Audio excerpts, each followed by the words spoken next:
বাংলাদেশের পাশে পাকিস্তান, ভারতের বিপক্ষে ম্যাচ বয়কটের ঘোষণা প্রধানমন্ত্রী শেহবাজ শরীফের।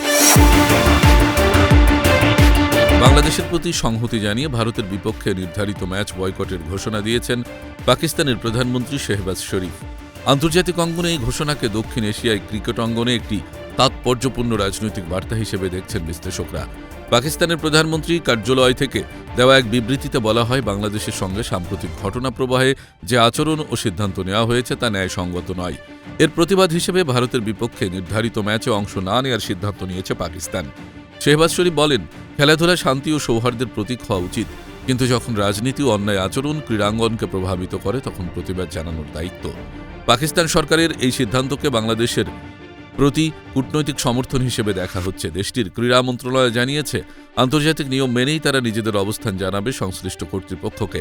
এদিকে ভারতের পক্ষ থেকে এ বিষয়ে এখনও আনুষ্ঠানিক কোনো প্রতিক্রিয়া পাওয়া যায়নি। তবে ক্রীড়া বিশ্লেষকদের মতে এই বয়কট দক্ষিণ এশিয়ার ক্রীড়া সম্পর্কের উপর প্রভাব ফেলতে পারে। বাংলাদেশ সামাজিক যোগাযোগ মাধ্যমে পাকিস্তানের এই অবস্থানকে স্বাগত জানিয়েছেন অনেকে বলছেন, মাঠের বাইরে হলেও এমন সংহতি বাংলাদেশের জন্য একটি শক্ত বার্তা। সব মিলিয়ে বাংলাদেশের পাশে দাঁড়িয়ে পাকিস্তানের ম্যাচ বয়কটের ঘোষণা শুধু ক্রীড়াঙ্গনই নয়, রাজনীতিতেও নতুন আলোচনা ও উত্তাপ সৃষ্টি করেছে। ইন্টারন্যাশনাল ডেস্ক, বার্তা বৈঠক।